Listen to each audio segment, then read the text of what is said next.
Welcome to the Cannabis Cultivation and Science Podcast. I'm your host, Tad Hussey of Kiss Organics. This is the podcast where we discuss the cutting edge of growing from a science-based perspective and draw on top experts from around the industry to share their wisdom and knowledge. My guest this week is Colin Bell. Colin is the co-founder, co-inventor, and chief growth officer at Growcentia, parent company of MAMMOTH. Colin completed his Ph.D. in Soil Microbial Ecology in 2009. As a research scientist at Colorado State University, Colin published dozens of peer-reviewed publications that were focused on elucidating microbial mediated processes that enhance plant growth. Colin left his academic position at Colorado State University in March 2015 to launch MAMMOTH, a young company in the ag tech sector that develops microbial biostimulants to sustainably increase plant yield and an all-natural biocontrol product to prevent pests. Their first product, MAMMOTH P, is a beneficial bacterial bloom stimulant that targets phosphorus cycling to maximize both quality and yield in cannabis plants. Now on to the podcast. Hey Colin, thanks for coming on the show today. Dad, hey, how are you doing? It's great talking to you today. Yeah, I'm excited to have you on here. I've known you for a long time, and we've chatted and become friends through this process. And I wanted to get you on to talk a little bit about microbes, since that's sort of what your background is in. Man, microbes are my thing. I appreciate it. That's a perfect topic for us to discuss today. Well, can we start off by giving listeners a little idea of your own background? Going back into college. Sure, absolutely. So, from an academic and college perspective, I ended up getting a Ph.D. in soil microbiology, but it was really a specialty in microbial ecology, which is the study of microbes in the environment, mostly how they integrate with plants and in effect kind of interact with climate as well on some level. I was a desert microbial ecologist for years and years. I did a lot of work in the Chihuahuan Desert, and I did some work in the Great Basin and different parts of the Chihuahuan Desert. And what I was looking at, we did a lot of climate change studies in my research as a student. And then in my professional career, I worked for the USDA Department of Agriculture, Agriculture Research Services. It's called the USDA ARS. I worked for the Forest Service. And then I worked for Colorado State University, the Natural Resource Ecology Lab. And almost all the projects I was employed in those different organizations were relating not only effects of climate change, but those effects and how plant microbe interactions responded to different climate scenarios. And so I have a long-standing career in understanding how microbes interact with plants, not only in natural settings, but also in agriculture settings. So I've been geeking out on this, holy moly, for almost 20 years now. That's great. I want to talk a little bit about how you founded the company and some of that stuff too. But you already brought up some really interesting questions for me. One of the things that I'm curious about is how do microbes different in these various regions geographically, and then what sort of persistence do you see? Because I guess when I was I got to go to the soil science meeting a couple of years ago now, and one of the things that they talked about was how microbial populations will differ just from watering or hydrology will change the populations quite a bit in over a fairly short period of time. So what were you seeing sort of on a macro scale with these microbes? Yeah, there's a lot of great work on this, and you can look up some of it also. I'm talking to the listeners here. As a microbial biogeography is kind of the study of microbes and how they're dispersed across a large geography, so to speak. But what it really comes down to, and this comes back to the very fundamentals of microbiology 101, and that's environment selects, Tad. And in all these microbial biogeography studies, what you're going to find is the only way to look to correlate why microbial communities is an assemblage of multiple species. And so microbes don't exist as isolates or a single species in nature. They exist as a community or a consortia, just to be clear. And so you're looking at microbes and how their relative abundances form a broader community or the total microbial biomass within any region. That's typically how these questions are framed. and you're looking at the environmental factors. There could be cold, there could be heat, there could be moisture, there could be soil textures have a big part to do with it. There's sand, silt, clay, and they have different hydrology properties. And there's these interactions, more importantly. And then there's pH, which is a biggie. Noah Fierro is one of my favorite microbial ecology scientists of all time. He's here at University of Colorado in Boulder. He's got a lot of great science, and we could probably make an introduction. We should get him on the show sometime. Man, he's smart. But he's done a lot of this work, and what he found was more than any one factor, pH significantly shifts microbial community assemblage across a wide geographic region. And again, there's a lot of factors that control environmental factors that interact to actually control and form these environments. You think about biodiversity, Tad, from the equator. From a plant perspective, it's been well studied. Moving outward towards the poles, you get more diversity at the center, and then it narrows as you get to the poles, because environment selects plant species, and more hospitable environments allow for more diversity and more biomass and more climate and more cohabitation, so to speak. And then as we go up through North America, through Canada, etc., you get fewer species because the environment's that much harsher. You can think about that from a microbial perspective, but it's not on that scale. It's on a micro scale. And so these edaphic, which are soil properties, and temperature and hydrology are the main properties that influence microbial communities. And I want to overlay one extra interaction, and that's plants, because microbes in soil around the world interact and cohabitate very well with plants in the rhizosphere or root zone, because those are nice food sources. And so another layer that controls biodiversity is actually how plants and different plant species might be feeding microbial communities within their rhizosphere or with their root zone in the soil. Wow, that's a lot to think about. So essentially, if you were to bring a plant, then I'm thinking, into a regional community, that would have a pretty dramatic effect on the biology in that rhizosphere. So yes, so it would have a dramatic effect potentially in the soil. So microbes occur in soil, and let me layer this one more. So I was obsessed for a while, as academically as a research scientist, of how plants might be able to engineer unique rhizosphere microbial communities, which is this microbes in their root zone, to support plant success. And some of the examples that I was hypothesizing were invasive species, and I worked with cheatgrass for a while because it was an interesting grass species. It's an invasive grass species that's spread across North America.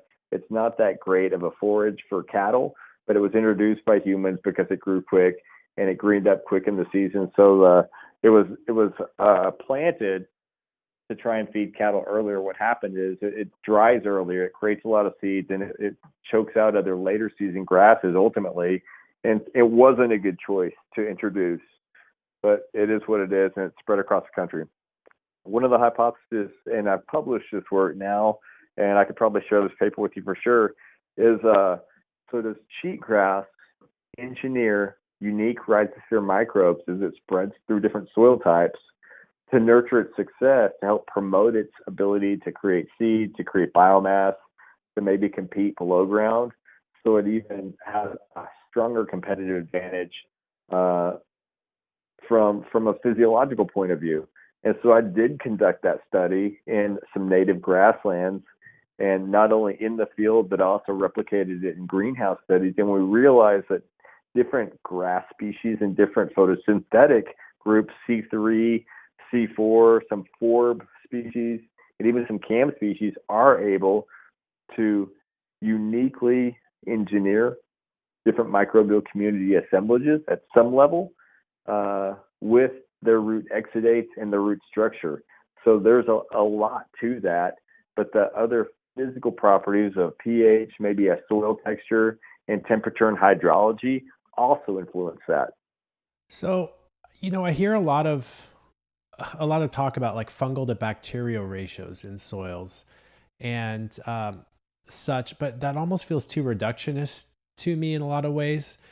Because what you're essentially saying is that this, in your example here, this grass is able to change the microbial, populations or communities in the soil around the rhizosphere, making it more hospitable for this one grass and less hospitable for other grasses. So, if I'm understanding correctly, would you say then that if we want to look at this from a broader perspective, that might be challenging to do? We really have to identify the actual consortia in with each particular plant species and the impact it has on soil, or am I totally missing the point here? Are you saying relative, taking it one step to a higher resolution than just using gross fungal to bacterial ratios? Is that what you're trying to make the comparison for? Yeah, I'm not explaining this very accurately, but essentially, so what I'm trying to get at is that we have a lot of people claiming that if you get the fungal to bacterial ratios correct, or if you use these specific indigenous microbes, you may get certain impacts on plant health. But to me, that feels a little squishy. Like we still don't know exactly what's going on, and you know what I'm finding is that there's so much in the range when we say the word bacteria or archaea. Like there's so much we still don't know, and there's so much that falls into those kingdoms that can we really make those sorts of comparisons at that macro level or macro scale? Well, you can make them, but it's about defining the assumptions and what data you can actually get from those. And I think what you're saying is a really fair statement. I used to use fungal to bacterial ratios to kind of assess as one measure of assessing plant health across different ecosystems, and sometimes you're like, oh, this might look interesting, but it's very limiting. And until you dive in, like you suggested, to the actual contributors of those fungal populations and those bacterial populations or communities, more specifically, assemblages of different fungal species, assemblages of different microbial bacterial species, you're going to have limited information. And what I mean by that is, fungi have different functional groups. There's some arbuscular mycorrhizal groups that perform specific functions as symbionts to engage in specific plant roots. And there is a lot of plant specificity here where specific fungal species of arbuscular mycorrhizae are only really associated with certain grasses, and ecomycorrhizae is another example where there's some real specificity of those host plants to these fungi. And then other fungi do a very good job of decomposing and breaking down organic matter. And so those functional groups are pretty typical of fungi, and there's some nutrient cycling. But in the bacterial world, there's a lot more functional group specificity, meaning that there's certain groups of bacteria that are very specific for, known for delivering or cycling nitrogen or phosphorus or other nutrients, or doing more specific functions. And so you really have to know what's there to form, again, what I was going to say is to form robust hypothesis. And any kind of data or any kind of science, if it's good, it's really just generating more, better questions that you can address in new studies. And that's the iterative process of science and the scientific method. We have these hypotheses, these guesses that we hope resemble some form of reality. We test them, and with the answers that we get, we're going to ask new questions, and we're going to test those new questions via hypothesis through new experiments. And so it's kind of a never-ending cycle. I kind of enjoy that never-ending cycle. I don't do as much experimental science as I used to, but that's the idea, and it led me down many really great paths of understanding how microbes are engaging with different plants in desert systems or more mesic grassland systems. And it kind of just forms my perspective of how nature performs and functions, at least on some level. As a scientist, Tad, I actually think about everything from a microbial perspective first. I don't know if that's healthy or not, but I can't help it. I just think that's the scale that I think at. Then I kind of extrapolated up from there. So we know that a ratio of fungal to bacteria in soil will influence the soil pH, and we typically see certain ratios associated with the types of plants in terms of like a plant succession table that we see in soils. So we'll see higher levels of fungal activity in forests over grasslands, for example. But what I'm wondering is, can we take that data and extrapolate it any further? Like, it sounds to me, and from my own just online research, it appears to me that the plant really controls that relationship more. It's one of the strongest variables in determining microbial populations, more so than what a lot of people try to do when they try to add specific microbes or try and make compost teas that are more, contain more bacteria than fungi, for example. It seems like the plant is really the driver of that microbial community. Would you agree with that? Or what do you think? I mean, I know there's so many variables, like you mentioned, and it's really the functional consortia that we're going for when we're trying to improve the rhizosphere. But what do you see as the real driver there in that system? Yeah, so I think that's a great point. I'll a little conceptually here. You think about even desert systems. They're very, very much higher. Fungal to bacterial ratios are all relative to abundance of fungi versus bacteria. And in natural systems in general, and in all terrestrial systems, you're typically going to have all natural terrestrial ecosystems. You're going to have higher fungal to bacterial ratios than you are obviously in aquatic systems, because fungi don't thrive in aquatic systems. Than you are in agriculture systems, because agriculture systems are very harsh over time on the natural microbial flora of the soil for several reasons, because of the chemical inputs, because of the physical tilling, and other aspects of management, human management, that really break down and influence microbial biodiversity and microbial assemblages. Fungi, the way they grow, they hate tilling. You can't till soils year after year and maintain significant communities and healthy fungal abundances in those soils. That's why in natural systems, they persist from year after year and they can live off of the roots. I want to say that in general, you can create different microbial assemblages through different food sources. And I think this is what you're getting at. Then we'll relate it to the plant example. I can have a soil sample that I take from anywhere. I'm great at growing microbes. That's what I do. I've done it for so long. I just know how to do it. And I can create 10 different food sources, just broth, which is just like a soup, a sugar soup. And maybe I'll derive that sugar soup from beets or carrots. And then I'll make another broth or media is what we'd call it in microbiology, that has different sugar sources. And maybe I'll make another media that has a carbon source, and sugar is carbon. So we're tying these kind of words together. Microbes need carbon, nitrogen, phosphorus, sulfur, all the macro and micronutrients, just like plants do for the most part. Plants need all those other nutrients as well, but they get their carbon from the air. That's the only difference in how they acquire those nutrients. And so we have a media that's rich of carbon and all the nutrients, but they're different chemical compositions. And if I had the same soil sample and maybe I, made a slurry where I mixed a gram of soil with 10 mils of water, I mix it up, and I aliquoted a drop of each of the same sample onto those 10 different media dishes, what do you think the result would be? I'm going to tell you, every one of those medias would nurture different aspects of the microbial community from that initial sample. And so there's potentially tens of thousands of different microbes in that one sample. And again, we're using one soil sample, one scoop of soil, one spoonful of soil, mix it in some water and drop it on 10 different easily accessible food sources. and you're going to get 10 different results potentially. And I think that's fascinating. Food source is a huge determinant of what microbes are going to be nurtured and grow. And microbial abundances is at some level a probability game.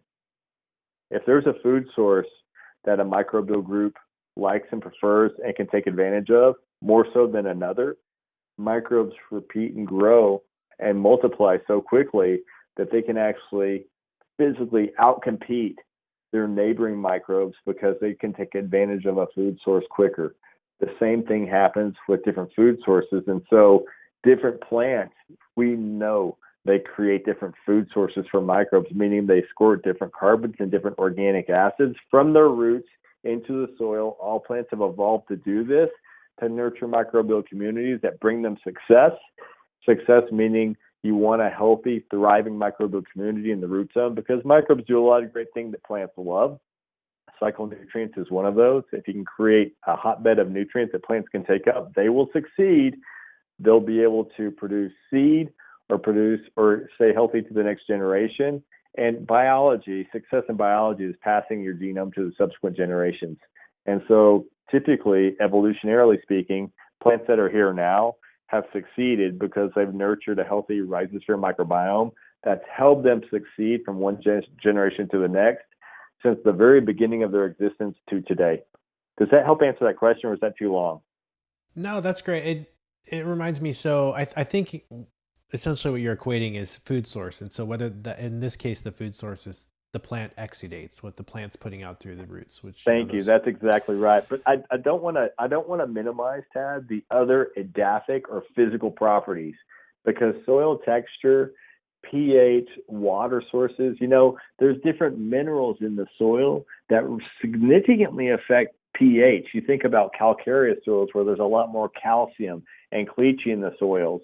That's going to create a very basic alkaline soil that the plants are not going to be able to change. So there's this layer, this parent material layer and soil layer that the plants are growing in that aren't affecting pH as much as their rhizosphere, their hot zone within their root zone.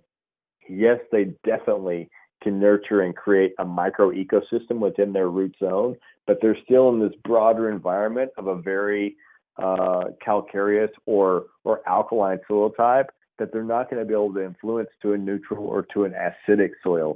And so the microbes that grow better in an alkaline environment, along with the food sources that the plants are feeding them, are going to be strongly influenced and succeed better than microbes that do better at neutral or acidic soils with maybe a different food source or even the same food source. So there's multiple layers of interactions, physical and biotic, that you have to kind of conceive holistically to understand the life of a microbe. I mean, it's in this room that's getting food squirted on it, and there's all these physical pressures and temperature and hydrology and pH. And do you know why pH is a factor for microbes? We can talk about that for a sec. Yeah, before we do though, I just want to highlight one of the things I've found. So essentially what you're saying is when, taking the same source, and I've done this with compost tea, I'll take the same compost source or earthworm castings and add, unsulfured molasses or add alfalfa meal or, some other food source, for example, and you'll end up with very different things under the microscope 8, 12, 24 hours later. And if you go longer than that, I've found if people ask about brewing compost tea for a long time, or can I leave it perpetually brewing? What I find, and this is the best analogy I've come up with to date, but it's not perfect. To me, it's like this idea that if you opened up all the gates in a zoo, at the end of the day, you'd have your apex predator, you'd have your lions, and you'd have probably some rats. And then that's all that's really left at that point, because you've lost all that diversity, because they're the most efficient microbes at utilizing whatever food source or what lasts the longest. And in the case with compost tea, all we're left with is one morphology of flagellate and one morphology of bacteria, and they just sort of fluctuate as they prey and predate on each other over the next however long until the food sources eventually run out. Yes, I think that's a perfect way to talk about it. And I think you're thinking about it. I might not be saying that in those words, but that's exactly what I'm trying to say. you're thinking about it right. And there's another level too, I want to say. So you have a limited food source, and you're going to nurture only so many like microbes that grow great at that food source, and then those microbes are going to get more concentrated than the other microbes that don't grow as well. I wanna layer in there what happens, not as much in teas. If you grew the teas out longer, this could happen, but also in soils, as you have fast growing microbes, you have moderately fast growing microbes, you have slow growing microbes, and you have very slow growing microbes, etc. And so there can be a succession event where those different microbial groups also favor different food sources. And so you can have, for fungi and bacteria, layers of succession. And that's why I like to talk about it. You can have this initial succession community. You know what would happen if you left the tea going for a week or a month, which isn't practical for agriculture or for feeding. I wouldn't do that. But for the purposes of a microbial study, you would see turnover in that fermenter or that tea vessel from 1 month to the next until it finally stabilized. And it's because the environment and that food source continues to turn around, and you're going to have life and death of certain groups of microbes that ate the initially yummy, easily accessible carbon in the tea. Then they would die off, and then you'd have another microbial group or groups of microbes that could kind of decompose and take in more easily that next more concentrated or more recalcitrant food source. So that's an example of so many layers, temporal and spatial and physical, that the microbes are experiencing that might influence how we're growing microbes and how to grow them consistently, which all of these things are important. So now, I'm kind of in the microbial manufacturing business. You have to understand all those physical and input properties to understand how to grow microbes with consistency. And the tea is a real tricky thing because you have to have consistent inputs also, don't you? Because if you don't have that completely, you're not going to get consistent results every time because it's going to be a slightly different food source. Well, that's why most research and most scientists don't like compost tea, and I totally understand that it's impossible to get consistency because even a different teaspoon of compost is going to have slightly different microbial consortia, which is going to lead to slightly different responses to a given food source. So like you mentioned, your temperature, your water source, the amount of air, the dissolved oxygen levels in the tea itself, there's so many variables. So I understand why compost tea isn't as loved by the science world, though it has caught on a lot more, I will say, over the last 15, 20 years since we first started um, experimenting with it. For sure. Ted, I love compost teas and I love the idea of it. I love the practice of it. I think it's important to acknowledge the limitations or to acknowledge what we don't know. And it's just hard to know everything in that tea over time also because the microbes will actually change. I did this in a study looking at different natural systems.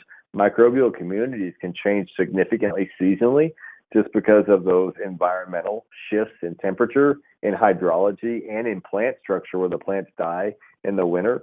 And so different microbes actually thrive better, and other microbes that thrive well in peak growth season and midsummer will decline. And so if you're gathering nutrients or gathering inputs from your surroundings through your tea, if you know all that stuff, you're fine. And I don't think that you're at risk because people love that, but you have to understand that you're introducing variability into cultivation if you're using teas without consistent inputs. Totally. And if you're using sources of compost or other microbe sources that are not that haven't been thermally composted, then you are potentially at risk for bringing in disease organisms as well. Yeah, So that is definitely a concern. I completely acknowledge that's a good point. Let's talk a little bit about the fact that so you're like you mentioned you're in the business of producing microbes. You founded MAMMOTH P, which is a consortia of microbes that are shelf stable and something that can be added in to a reservoir or to someone that's watering. I have a few specific questions about MAMMOTH P, but I want to share my MAMMOTH P experience first. I was given a sample, it was years ago now, and I just left it sitting next to my microscope for probably about a month and a half. And I don't know how old it was when I got that sample. Um, I just threw it under the microscope one day, and I was shocked to see motile bacteria. It's the only microbial product I've ever seen on the market that actually has active microorganisms, which I know is not necessarily, not having motile or, bacteria doesn't necessarily mean it doesn't have nutrient cycling properties. But I thought that was really exciting to actually see something moving around under the microscope, which was cool. Yeah, it's really cool to have. And I can kind of talk about how we developed this particular product, but these microbes are actually flagellated, so they are mobile, and so it's very interesting to think about that extra functionality. A lot of products in the market are bacillus, uh, species, quite frankly, and a lot of them create these endospores, and so they're not necessarily active, and you have to activate them over a period of time, and they might be in a dry or a liquid solution. I've seen them carried in both, but and many times they're actually entered or formulated or developed on the spore or non-vegetative state. And so it takes some more food source or engaging with plant roots to actually get them going. So I think that's why you don't necessarily see active microbes in a lot of those other products. I haven't spent a lot of time looking under a microscope in a while. I loved early on. Remember we met, and then you did the study. You did some substrate work too. Is that the same study you're talking about? That's on YouTube, I believe.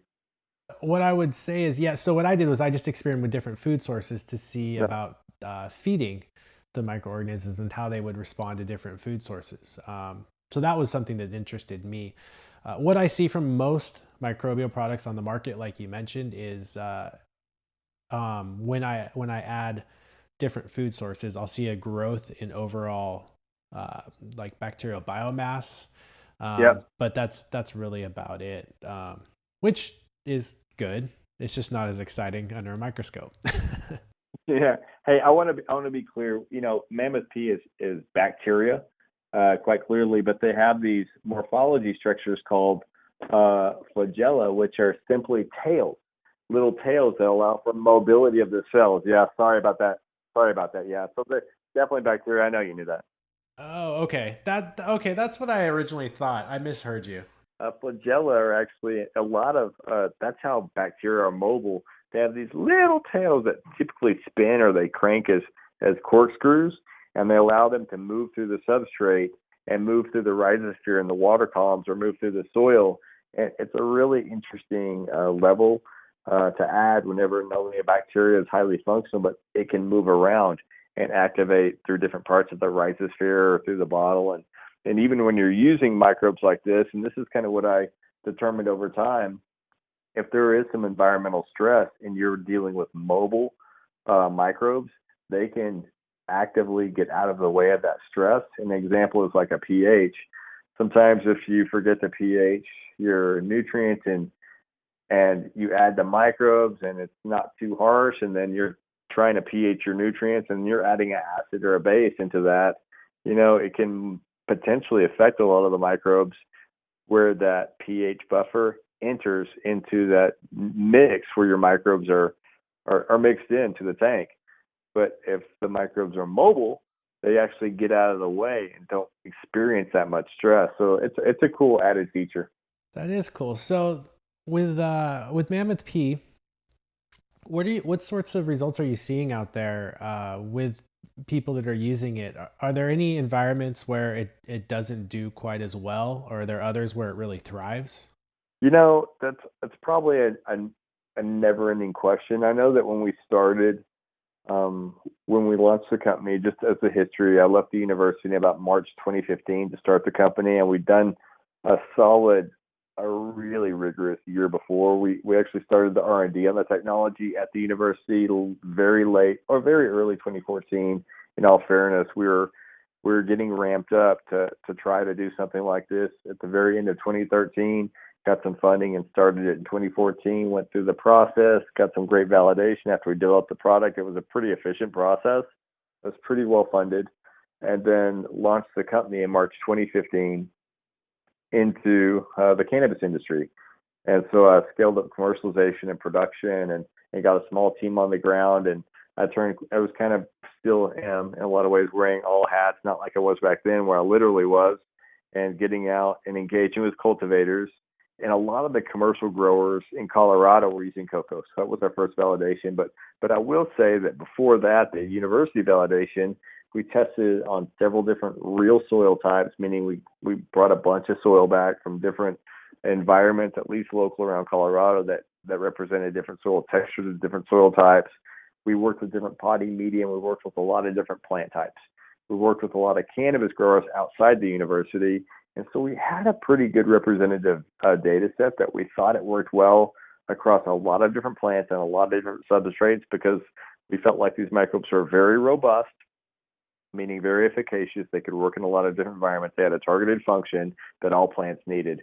And so if we could just deliver these microbes to the rhizosphere or root zone, they would engage with plants and deliver the function that, that they needed and wanted, that would help them succeed, their development, yield, and other properties. Since then, Tad, we've grown, and we're selling this technology all over the world. Thousands and thousands and thousands of growers are using this, and we hear great results across the board. I don't know if I hear all the bad news, if there is bad news out there, quite honestly, but we hear a lot of great news. I mean, you've probably seen some good results too over time, haven't you? We've known each other for years now. Putting me on the spot. Yeah. So actually, I've been working with the Gold Leaf Gardens. I did an interview with Ben Higgins. He's their research scientist. And one of the studies trials they recently completed was with MAMMOTH P. And they found they got about a 12% increase in wet weight relative to the control. And so now they're doing ongoing trials to replicate that. But the initial results were quite positive. And this is a setup that I think is fairly optimal from a microbial perspective. We're talking about large beds that hold about a third of a yard of soil per bed, and that soil is relatively undisturbed for the entire cycle, and has been around for, I think they're on 5 years now with the same soil that they've been amending. So it's a fairly living entity that they have for a media compared to others. So I thought you would actually see less of a response than that, because of the fact that they were doing so much to already, help out the microbial communities in the soil. Yeah, I think that's a fair hypothesis too. If there's only so much value, I think microbes will bring, and once that's maximized, and there is some functional redundancy. So that's really good feedback. I love that. I want to stay in touch with you on that. I'll say that most of the growers in Northern California that we work with are trying to engage in some type of living soil where they're minimizing or trying to minimize the amount of nutrients they're adding, and they're trying to stay as holistic with their environment as possible. I think they do add some as needed across the growing season, and particularly in flower. And they're adding microbes and nurturing microbe life, and a lot of them are plugging in MAMMOTH P and seeing good results. But what's interesting about that also is the targeted functionality of MAMMOTH microbes in particular, where there's a lot of nitrogen delivering microbes. It's a pretty common function, and phosphorus is a little less so. And phosphorus is really tricky to deliver to plants in those particular substrates, because phosphorus is sticky chemically, quite frankly. And having some catalysts, some microbial catalysts, liberate the phosphorus might be why this particular environment, this grower facility is seeing that added benefit. 12% is great. That's a pretty good value add. Oh yeah, when we're talking about such a high value crop, that's a big deal. So what I'm curious about now is, over time, what sort of persistence are we going to see? I know you recommend applications over a certain a period of time. I'm curious to see if that yield increase stays the same across multiple cycles, or if it starts to, at some point, sort of level out to where they're consistently getting 12% with these applications over what their control used to be. I'm sure they'll eventually switch everything over if things continue down that path. But yeah, I'm just curious how these microbes do over time. I know there's been some research on persistence out there. Yeah, that's a hard question to answer. But overall, I'm kind of winding in, and that's why I gave some background on some of the research I did before starting this company, because I think about that, and I think about persistence a lot. And one of the differences in the work that I was doing in natural systems that was by definition undisturbed until I went out there and disturbed some of it with my research to collect data was the disturbance that's inherent with management systems, with agriculture management systems. What I do know is that microbes thrive with a living plant root because plants feed microbes. And so if you're delivering the microbes to the rhizosphere, it's an example of an inoculant. Those microbes are more than likely going to love that environment because it's a nutrient-rich environment. And if all those other adaptive properties that we kind of prefaced earlier in our talk here are right for the microbe, the plant's definitely feeding it a food source, and it's going to be a happy home. But what happens at the end of the growth season? Well, typically the plant gets chopped, the exudates quit coming out because the plant's not photosynthesizing anymore, it's harvested. And so that creates a completely different environment. And so what I would say is there's probably some persistence, but I don't know enough to know how much turnover there's going to be for mammoth microbes in particular, if you want me to just preface it by that, because you're dealing with a very different environment. And now the roots are dead and they're decaying. It's probably going to nurture more fungal life because fungi like to break down those very complex root structures that the bacteria then can follow up and take advantage of and continue to mineralize. And so there's a good chance that the reinoculation with the new plant cycle is going to be critical. And I don't know, we could probably do some work together to get to the root of this question. Maybe through some sampling or whatnot, do some microbial analysis. But my guess is it's most efficient to add these inoculants with every new plant cycle because of the effects of a living plant and the interactions a living plant would have on the microbial community that the soil without a plant or plant roots that don't have a plant associated with them anymore that have been cut off are going to have. It's just the environment selects, and it's a very different environment. There is going to be some persistence, though. It's harder to manage because we can't see that or measure it regularly. So regular applications, for sure, you can manage that. I would hypothesize, and again, this is pure speculation on my part, that after this one cycle, for example, at Gold Leaf, where they got a 12% increase, and then they go to re-amend the cycle, and they'll probably do a light till, and then replant. You're right, you're going to see some die off, but I wonder if some of those microbes that were introduced will persist and stay active to where they may see a 4% increase in wet weight over the control next time or something, some level of persistence in that regard. But I wonder if, the addition of, MAMMOTH P in this case of, microbes that are more active right back into the rhizosphere would speed up that process. Because one thing that of all people is that these microbes can survive some very amazing conditions, environmental conditions, through dormancy or encysting or all these other processes. But we don't really want to wait for that when we're talking about a high value crop that we're trying to cycle out as fast as possible too. Yeah, that's where my head's going. And so we think about two things. We think about the targeted functionality and how microbes are engaging. And the other level, and you've already said it, is the abundances or density. At some level, the denser microbial communities or the biomass in general is going to create more function because there's more microbes to create more function. And with those applications, you're going to get to that that higher density quicker instead of having to revive maybe a latent or a more dormant microbial community that overwintered in a natural example or is trying to be brought back from last season's crop in this particular example. So I think both of the hypotheses that you stated are really fair. It'd be interesting. That'd be a fun study to conduct. Yeah, there's just so much we don't know about the rhizosphere that I think it's really interesting. I mean, you've kind of touched on so many things just in this podcast that has brought up a lot of questions. Are you seeing a lot of new research coming out on this idea of microbial inoculants? It definitely seems to be taking off in agriculture.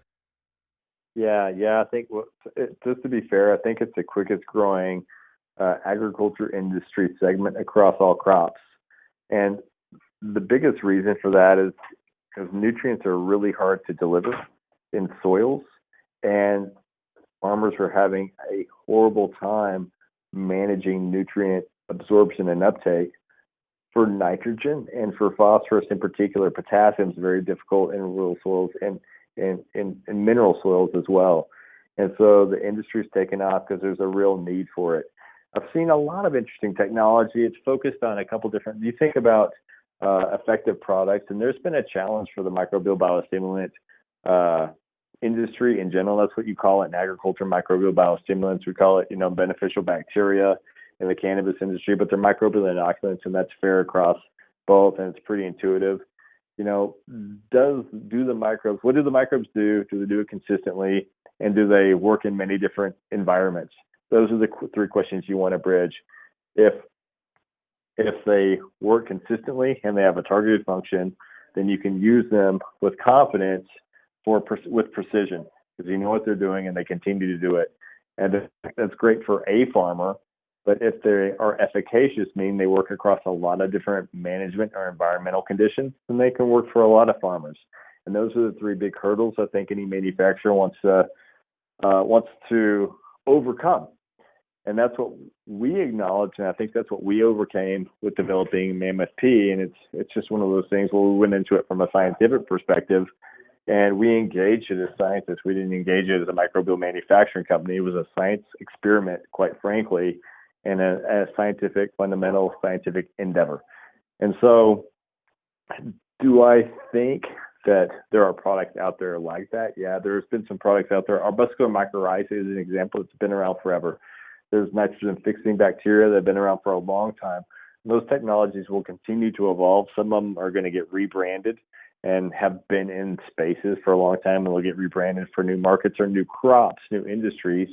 And I think there's other cool technologies coming out. Now, I was at a talk, it's been a little while now, where there's some notion of endophyte bacteria, and in some crops it's developing quicker than others, where you can have specific bacterial species that will actually engage intracellularly with plant roots to help facilitate plant health or trigger specific growth through chemical signaling. So those are pretty interesting technologies because they're super specific. The trick is, if you have an intracellular or endophytic bacteria that works well across one crop, you really want it to work well across a lot of crops, or the crops of interest at least. And so that's a lot of pretty deep research. There's a lot of other technologies also that you think about. I guess there's a performance vertical. We want plants to be very healthy and grow and yield and maximize their quality or flavor or bricks or whatever crop you're talking about. I think cannabinoid and THC is a good example in the cannabis industry. And then there's this biocontrol space. And those are the two industry verticals that I'm pretty fascinated with. We want performance, and then you want protection. And there's a lot of products in the general agriculture space that use microbes to mitigate pests. And I love that, Tad. I think it's amazing. You cannot fight biology with biology, but it's tricky in the cannabis industry because a lot of these technologies are foliarly applied, and with regulatory pressures of microbial counts on flower or on the biomass, if you're adding microbes to above ground applications, and this can happen with some teas also, you might be engineering microbial counts that you don't want to engineer for regulatory purposes. You have to be below a certain CFU. So it's tricky, and our company's actually steered away from thinking about microbial technologies above ground right now until we figure out how to think about this better, but maybe deriving biochemical solutions through microbial growth that will attack certain pests or mold or mildew. We're thinking about this. We did have one product that we just launched on the market that's not a microbial product for that very reason that I explained, but a pretty sophisticated and simple at the same time targeted oil product for a different insect pest mitigation, and it works good. Yeah, are you seeing any issues with using a product like MAMMOTH P or other microbial products in terms of failing microbial tests with soil applications? And I'm not asking specific to your product per se, more just this is something that was brought to my attention recently as some of these new states are coming online in Canada. The restrictions around microbial testing on flower is really, really tight and doesn't take into account a lot of the probiotic and prophylactic microbes that exist in these growing systems. Do you think you're putting yourself at greater risk by using microbial products or using living soils when we're talking about passing these tests versus a more pharmaceutical approach? No, I think just the opposite, but I validated it with Mammoth because I was interested enough to ask that question. We put some resources on our team, and what I think is honestly, microbes are very rarely, at least the bacteria, going to infiltrate the cells and work their way all the way up intracellularly in the plant, and then emerge in the above ground flower tissue. It's just such a tall order, and we haven't seen it. It's very hard to do. That's where some of the challenges or hurdles of endophyte bacteria are right now. That technology that's it's cool from a scientific perspective, but very hard because plants, and just like our skin cells, it's a barrier. It's supposed to keep out microbes, and so it's actively keeping out microbes. And so keeping microbes in the soil where soil microbes actually function and interact with plants is brilliant. We conducted a study at our farm here in Colorado, where we did a greenhouse and an outdoor soil study looking at very simple, treated, MAMMOTH P treated and non-treated, keeping everything else the same, soil applications just like we would with our technology. And we looked at CFU counts on the flower of the outdoor crop and the greenhouse indoor crop. And in both environments, Tad, the CFU bacterial counts, both of them were passing out of all fairness. But the CFU counts on the microbial mammoth treated plants were significantly lower than the non-treated. Like, wow, cool.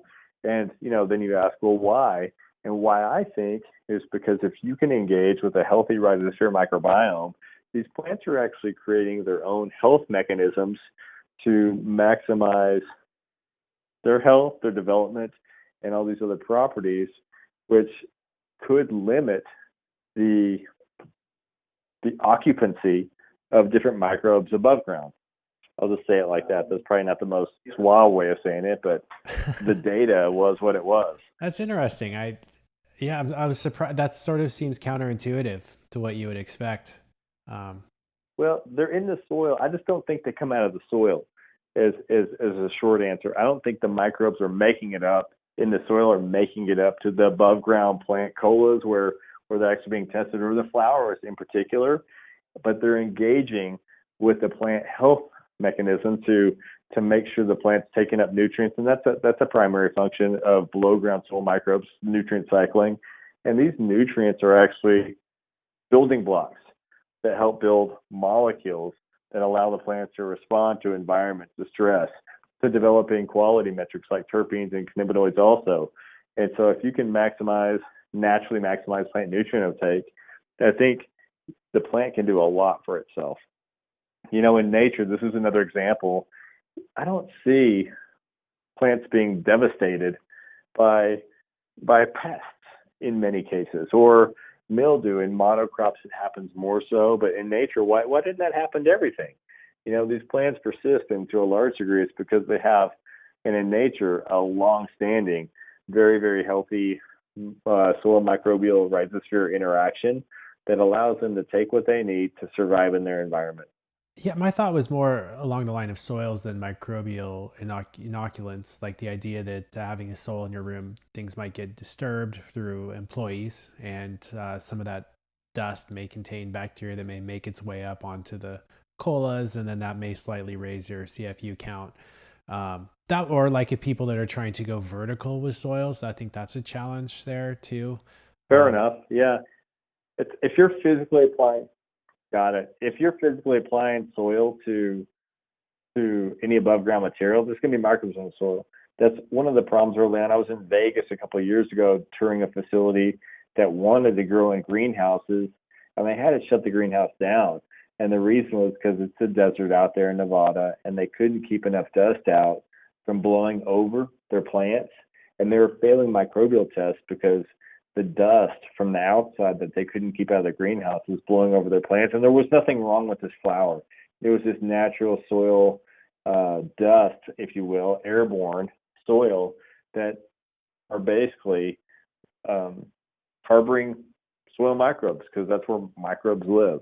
And so there is, you do want to keep the soil off of the above ground, because again, you could be inoculating your above ground plants. But if it's wet, it's not going to fly around as much. If it stays in the pot, if it's in trays, I think you can manage that, but you definitely want to take measures to manage that. It's a good point. Yeah, I mean, I think the laws are kind of ludicrous right now around microbial testing.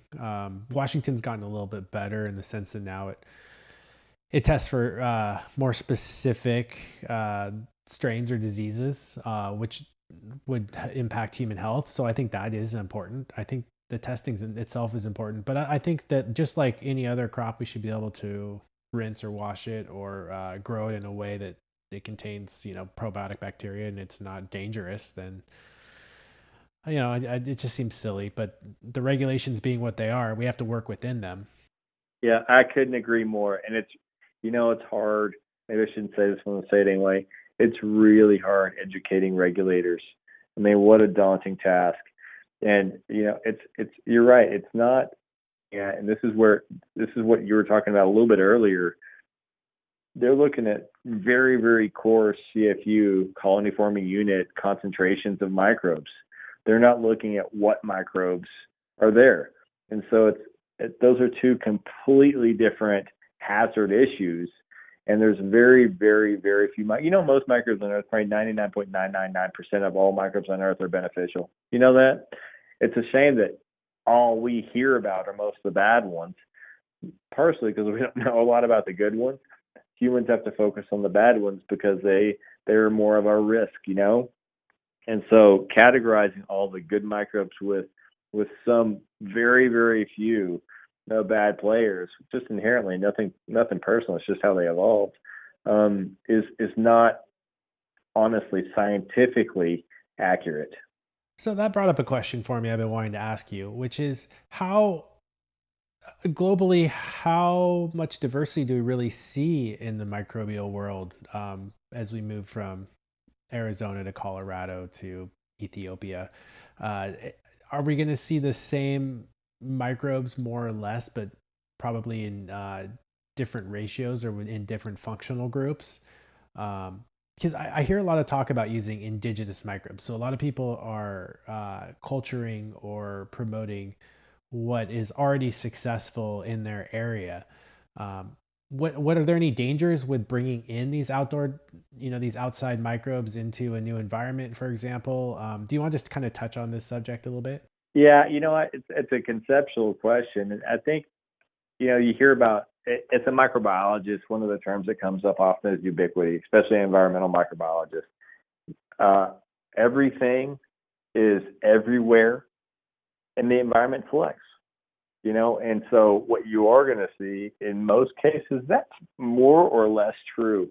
But there's going to be vast differences in their relative abundances of certain microbial groups and microbial functional groups in some environments relative to others, because again, the environment selects and favors some over the other based on some of the conversations we had earlier in this talk.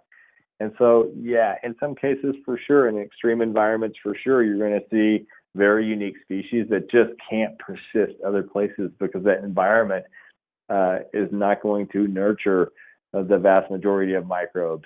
But I've actually experienced companies and worked with companies who are microbial manufacturing companies, and they're trying to get their product over to Australia as an example. And Australia, the regulators in Australia were like, whoa, we don't want these invasive microbes.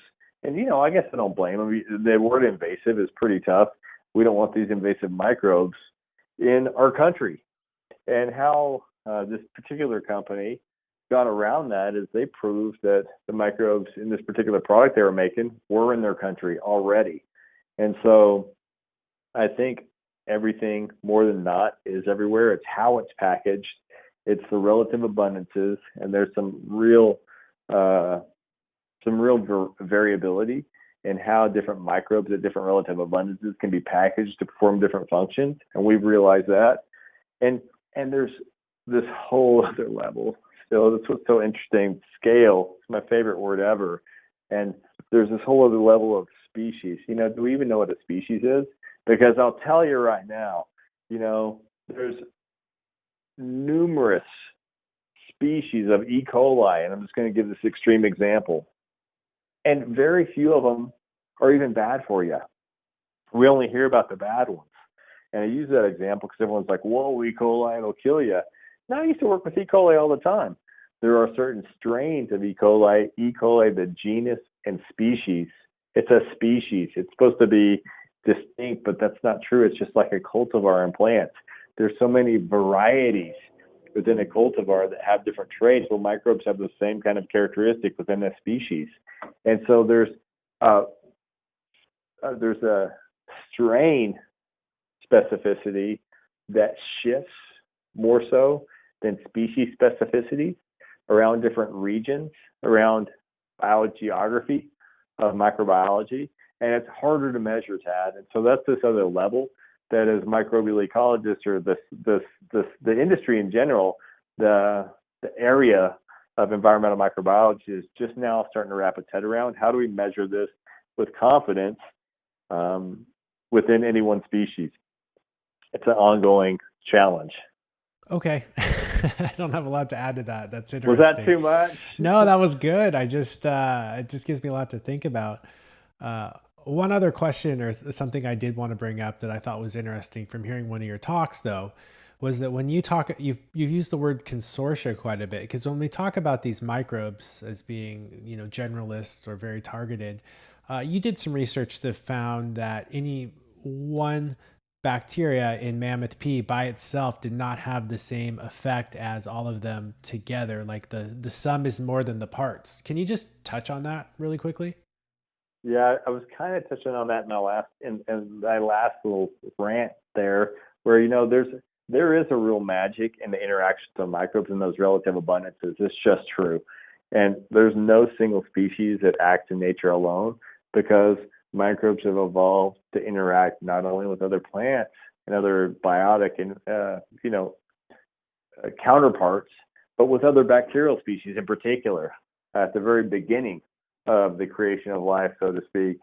And so what we realized, knowing that what we knew as microbial ecologists from our academic training, was that we needed to create a consortium of microbes, which is, again, almost the same word for a community. It's assembly of different species that come together, that interact to perform a unique function or have interactive benefits.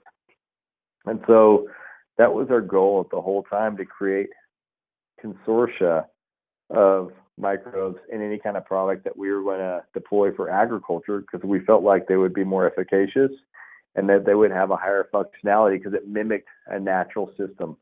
And as an example, if we had a highly functional, stable consortium, we entered them or we added them to anyone's soil, they would have a lot higher chance of persisting and engaging with the existing community in the soil and plants in that environment than a single species, which would be very much out of its element and probably have a lot more competitive pressures for food and otherwise with the not only endemic microbes, but the other biotic life in that soil.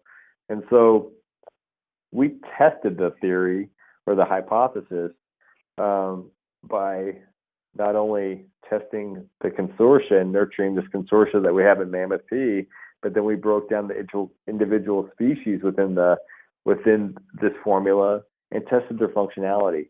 And then we combined all 2, 3, and 4 combinations to realize that in this formula and at that concentration, we had optimal functionality, which couldn't be achieved by any of the lesser counterparts, meaning the one or two or three species combined. Really fascinating stuff. That is interesting. And, I wanted to touch on some of one of the topics we had put on here was the myths of cannabis cultivation. What are the beliefs growers have held over time around certain growing practices, and are they legitimate? Unfortunately, though, we're out of time for today, but I would love to maybe follow up with you another time down the road if that would work. Yeah, absolutely. We're going to have a whole session on myths. You probably know a couple yourself. I've got a few ideas, but I would love to hear what you have to say with your background. But before we sign off, I want to put you on the spot. Could you maybe give listeners one actionable thing that they could do in their gardens to promote microbial health besides using MAMMOTH P? What else can you recommend growers consider just as a good practice? Here's what I'll say. This is an easy one. Just remember that carbon is the currency of all life on Earth. That's what distinguishes healthy soils and high cation exchange from lower cation exchange or not so fertile soils. That's what distinguishes natural systems from agriculture systems that were heavily farmed. It's soil organic matter or carbon content in the soil. And if you can nurture and maximize your carbon content at some level, you're going to nurture the soil health, and you're going to nurture the soil health not only in the ability of the soil to hold on to nutrients, but you're going to harbor the microbial life that can help cycle that nutrients. So carbon is the key for all of us on Earth, and it's no different for the soil. Awesome. Thanks. I really appreciate your time today, Colin. I look forward to talking to you again soon. Thanks for coming on the show. Yeah, thank you so much, Dad. It was a pleasure. That was Colin Bell of MAMMOTH P.